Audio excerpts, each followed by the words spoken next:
Well, good morning, ladies and gentlemen. It's a real great pleasure. I'm a co-founder of the forum, as many of you know, and this year the organizers have decided, in their wisdom or great mistake, to have me introduce the inspirational talks. And we're going to kick off with a man who has such a distinguished career. At the forum, Michael, we've always looked at how do we connect all the different dots. And Michael Werz, a senior fellow at the Council on Foreign Relations, is probably as well versed as anyone in terms of being able to do that. You work at that nexus between food security, climate, migration, emerging countries, and I just know that you're going to be able to build a lot on what we just heard from Stephen and Yanis. So you and I are going to have a little conversation in a few moments, but I'm going to give you the floor to try and make sense of, as Stephen put it, the mess that we're facing. Michael, the floor is yours. Thank you, Mark. Thank you all for being here. Really appreciate you piling the pressure on with this introduction. I also must say, when I first saw that this is being branded as an inspirational talk, I got a little nervous. Doesn't only have to do with my German background, which doesn't really lend itself to overly joyous presentations, but also, quite frankly, the situation that we are facing. I work at the think tank in Washington, D.C., as you kindly pointed out, Mark, the Council on Foreign Relations, a large nonpartisan organization, where we are in the process of scaling a program on food security and multilateralism. And the idea here is to make sure that people finally understand that food security is not exclusively a humanitarian issue, that it is in the midst of a geopolitical tectonic shift, that we need to change our approach, the ways we talk about food security, the concepts we use, and also the strategic outlook that is associated with the impact that food security has on the globe. Obviously, as if we needed another example, the attack on Iran by Israel and the United States has created a situation that basically shows the entire complexity of the situation. We are in a difficult global environment to begin with over 630 million people suffering hunger, close to 8% of the population. There's a lot of fragility in agri-food systems, especially in the global south. And now on top of this, with the Iran war and the lingering effects of increased fertilizer prices way back when from the 22 invasion in Ukraine, we are faced with an entirely new situation. And this situation is interesting, even though that might sound cynical at this point in time, because it has so many layers, and it is the example of why food security is not only an important moral, political, and strategic issue, it also shows that it requires a new form of thinking about international affairs. We have the immediate impact in a region of 60 million people that are affected by the war, a region that, as you know, is tremendously dependent upon food imports. With regard to rice, corn, soybeans alone, the import dependency of the Gulf region is anywhere between 3/4 and over 90%. The region at large, if you include the Levant and Northern Africa, is a region where you have extraordinarily high wheat consumption, about 200 pounds a year, much higher than the international average. And we saw the impact of food scarcity and elevated food prices already in 2011 and 2012, when there was a convergence of flash droughts in China and Russia, a lot of water in Canada, other parts of the world. The wheat harvest was impacted. Wheat and thus food prices, bread prices skyrocketed and were an exacerbating factor of the Arab Spring movements. You all probably remember that during the first demonstrations in Tunisia, people were running around with baguette breads, and there was this famous guy on the motorcycle in Tahrir Square who had a falafel motorcycle helmet on. This was not just a joke because people thought this was a political point that they wanted to score. This was an existential question.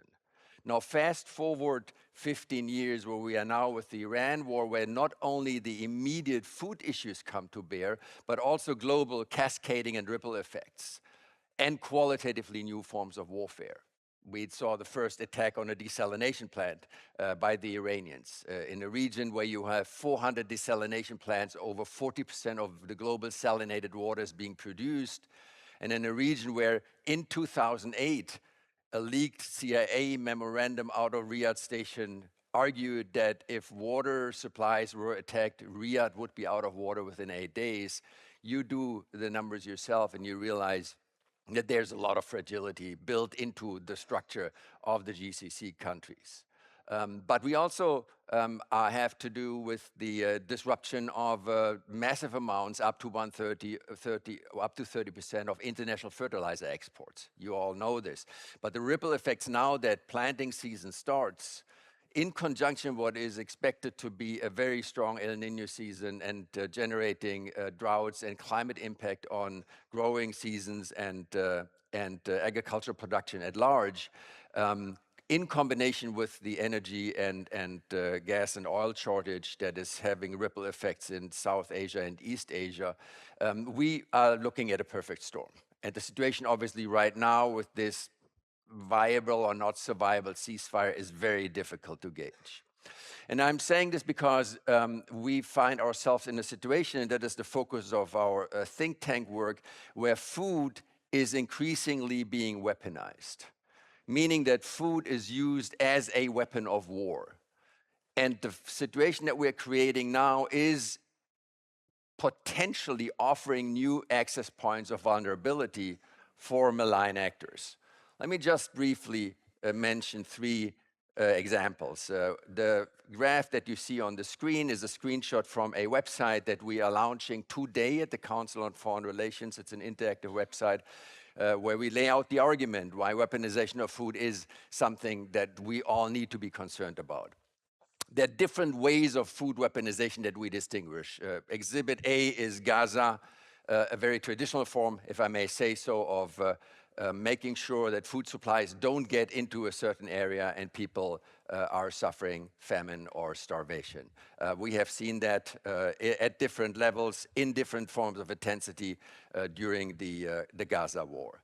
There are also slightly more complex forms happening specifically in Sudan, but also in other parts of the Sahel, including northern Nigeria, Niger, South Sudan, where we see food being used as a recruitment and retention tool for insurgent groups.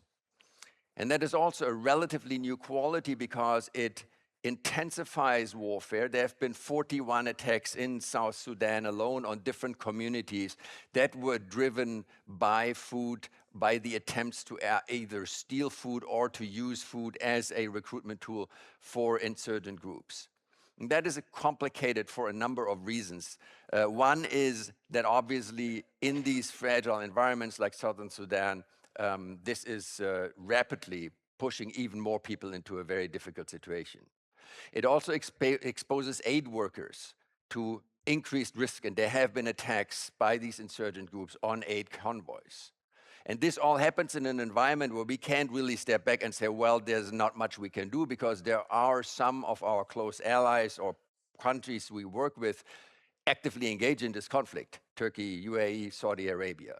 So again, a situation that is highly volatile, very complicated to deal with, and for me, the second example of how food is being weaponized. The third example, and maybe the most concerning one, is the Russian invasion in Ukraine.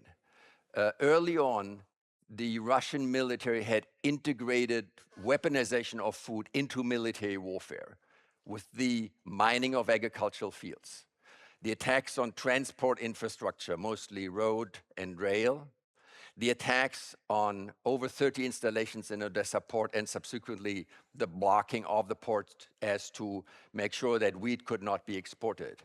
But also, strategically, the targeted attacks on seed-producing companies and even on the houses of the owners of seed companies in Ukraine.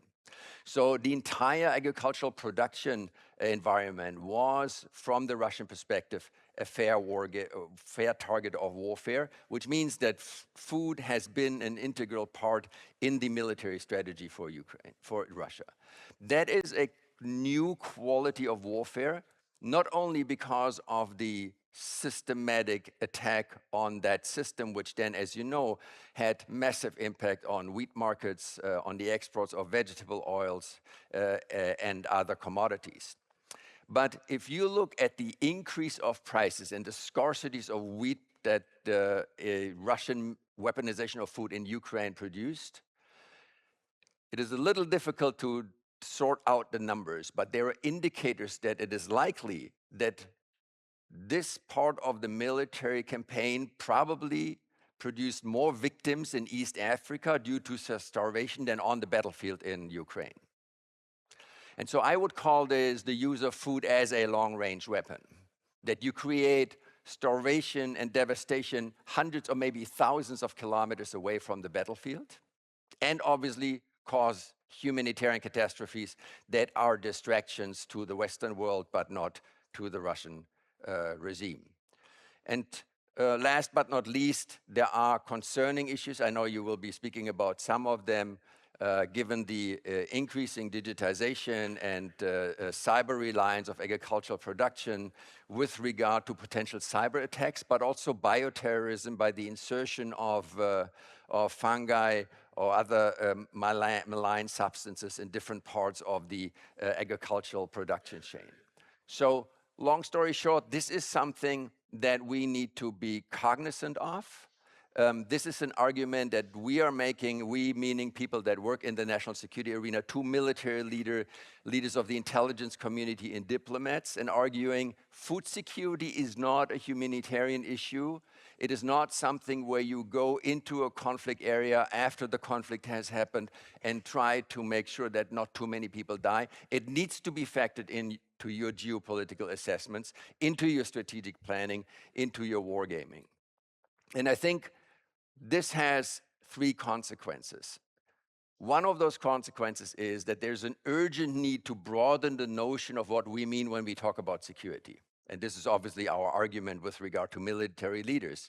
And I'm not saying this because I want to militarize or securitize this narrative, but I say this because we will be seeing another decade, maybe two, of increasing defense and decreasing development aid, hunger, and climate budgets. The EU alone went from close to 380 billion euros of defense funding to close to 700 within 6 years. If that trajectory continues, and if an attitude continues that we see in the United States, where development dollars and euros are counted against defense dollars and euros, as if those weren't interconnected, the agricultural, the food, the climate community are going to be losing this quest for financial gain and investments. And it is clear that the current budget reductions, not only in the United States with the destruction of USAID, but also in Europe, shockingly to many, are a secondary effect of the massive increases in defense budgets. So first argument here is develop a more comprehensive and understanding notion of what security means, given the complexities of the 21st century. Food security is exhibit A for a multidimensional threat scenario that you have to think through from the local, the migration, the stability, the agricultural, the climate, the supply chain, and the trade perspective. If you can put all of these together, you have the intellectual toolkit to make policy decisions in the 21st century that are going to the right direction. Second point, I feel we need to strongly emphasize that we need stronger normative and legal environments. Or let me put this in another way, that we emphasize existing legal and normative instruments that we have. In 2018, the Dutch proposed a resolution at the UN Security Council, Resolution 2417, which actually declares the weaponization of food a war crime. That resolution, believe it or not, passed unanimously and has been gathering dust ever since. It has not been activated in Ukraine, not been activated in Gaza, it's not been playing any major role. So I think it is upon us to also engage in conversations as to whether we need a new international treaty, as some have suggested, making food security something that is protected in times of conflict, or whether we reinvest and invigorate conversations about existing rules that are on the book so we can actually make a strong legal argument that the weaponization of food is not only devastating in a humanitarian sense, but it is also illegal. And the third and last point that I'll make is more with regard to the community that here is in the room. You said you want to connect the dots here at this forum, and I'm very grateful that I have the opportunity to briefly speak to you today, because I feel that the NGO and the business community have important roles to play by going outside their comfort zones, by not only talking to each other, but by actively engaging in a geopolitical conversation that needs to be informed by the wealth of knowledge, data, experiences, and local insights that all of you have.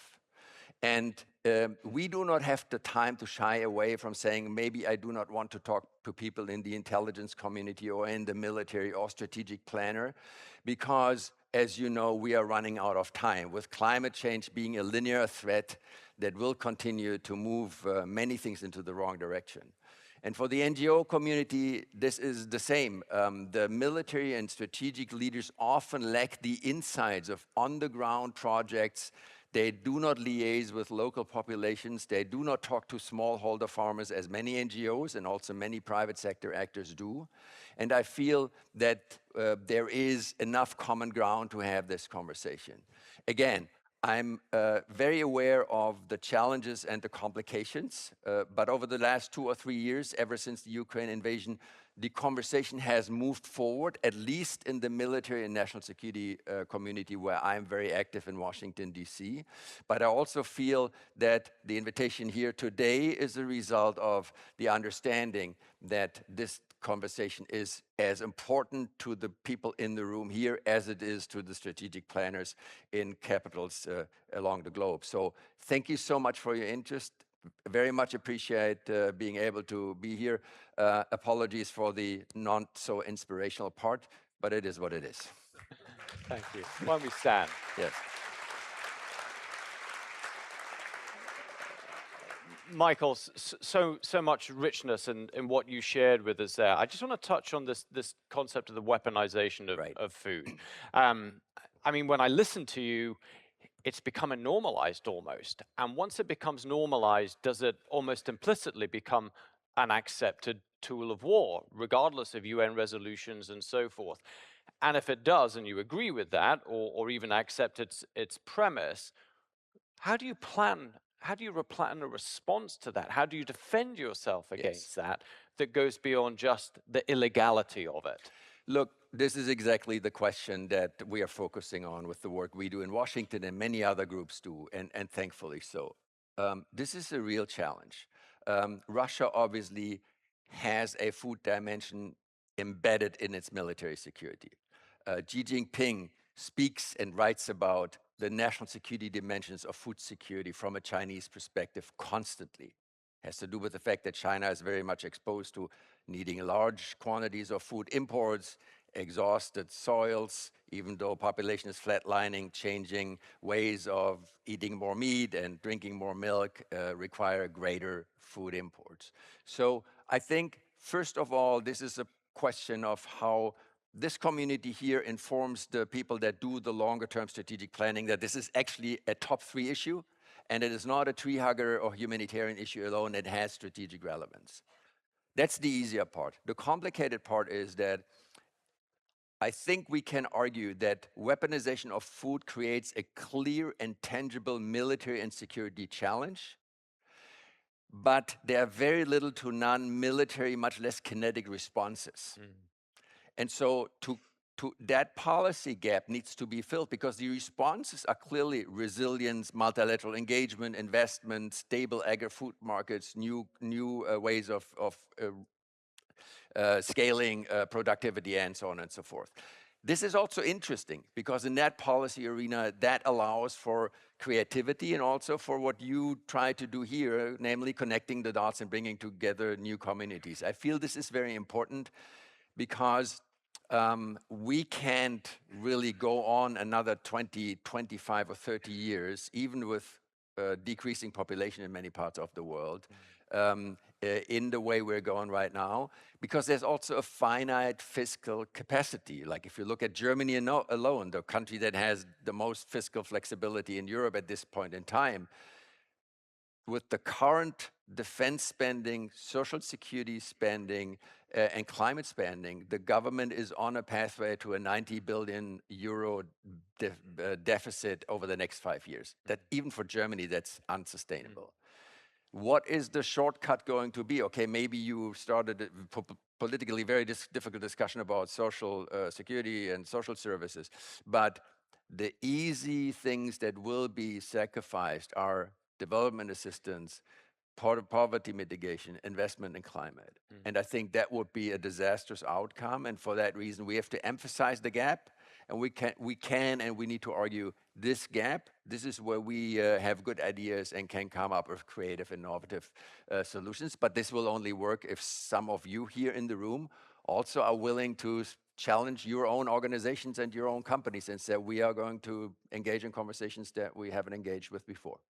But that's a challenge, isn't it, Mike? I mean, we heard it in the dialogue that Stephen and Yanis were just having. This pull on the need to respond in the short term and almost at the expense of the long term. How do you get the right incentives in place to make not just short-term decisions, but invest in the long term as well? Yeah. And I mean, we talked about it at dinner last night. We talk about that in the context of the private sector. But what are the incentives for the political sector to look more long-term, beyond the next election, beyond tomorrow's news headlines?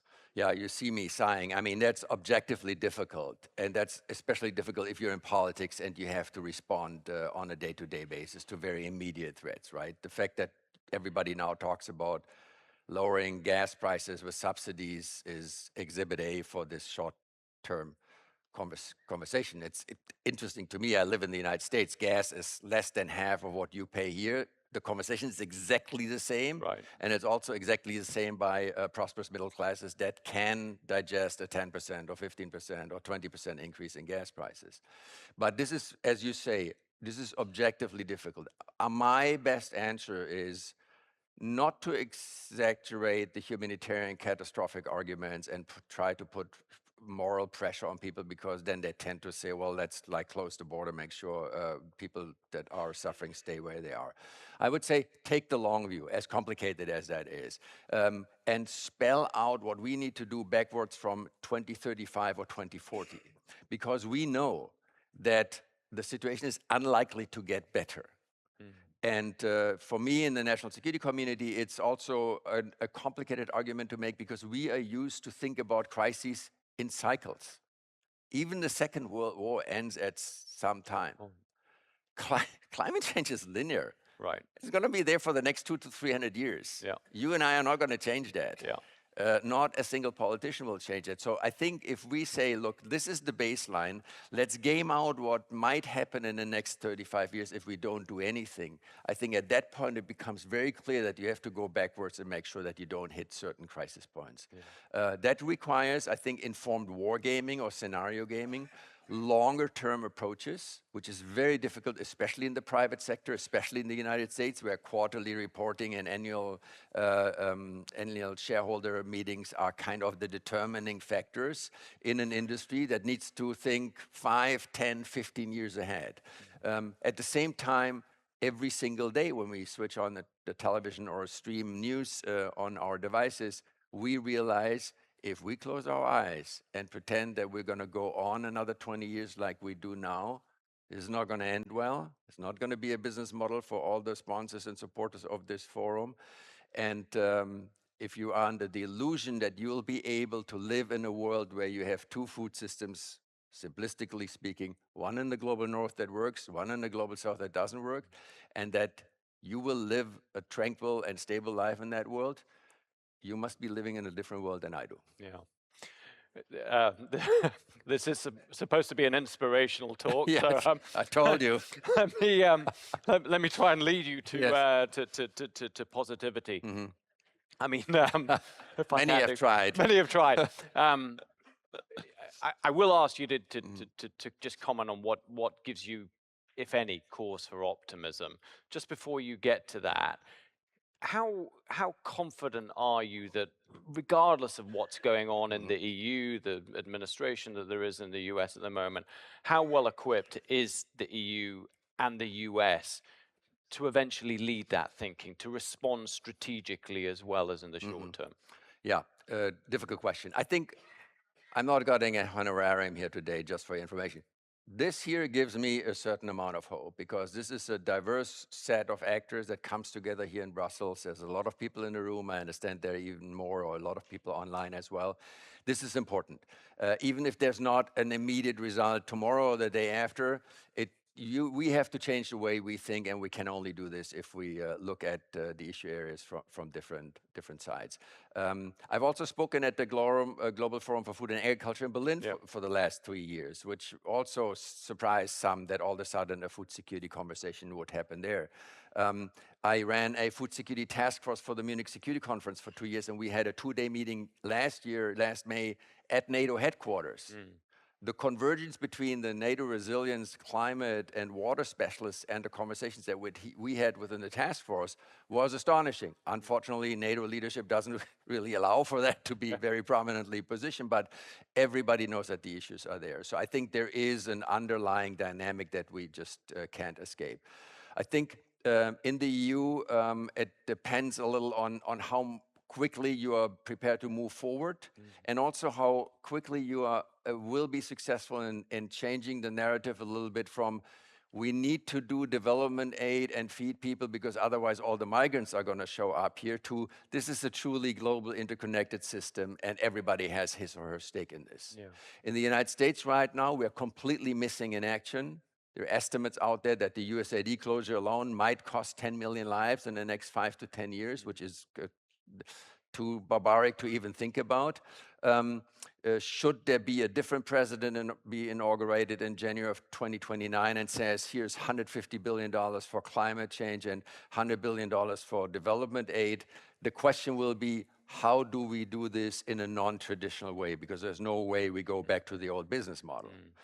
And that is interesting, and that is also part of the conversation that I think that you hear, that we at the Council on Foreign Relations and many other organizations need to lead, to be able to fully accelerate investments in new ideas, new infrastructure, new institutions, including UN reform and a new form of multilateral engagement in the future. This will not happen, and this will not be successful without actors from the Global South at the same level of seniority and impact as Europe and the United States.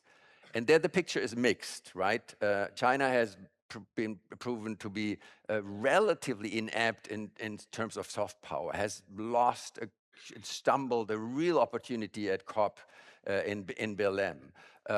South Africa is an important country, but same with Brazil, doesn't have the financial, diplomatic leverage and traditions to really more aggressively engage in these conversations. India is sometimes hung up with itself and seems to be more concerned about Muslim minorities in India than about being an actor in the global arena, exactly along those lines that we described. So it's not only the EU or the United States, not talking about the US in any confident manner right now anyways, that are here at the forefront of these conversations. The emerging countries that are stakeholders, that are big, that are producers and consumers, they need to live up to their own self-confidence and play a constructive role and a forward-looking role, which in the majority of the cases, they have not so far. Well, Michael, it's always inspiring to have people like you come and join us at the forum. You've given voice, I think, to a lot of what many of my colleagues in the forum have been talking about for some time, that food security is a security challenge. It is a blueprint, a testing ground, I think you talked about in terms of the way that we addressed it. And you've certainly given us food for thought and catalyzed thinking further. So, ladies and gentlemen, please give Michael Werz a warm round of applause. Thank you so much. Thank you. Thanks so much indeed. My next job is very easy. I will pass the floor back to Stephen Sacker to introduce the next panel, which I know is going to build on many of the elements of our discussion. Thank you again. Thank you.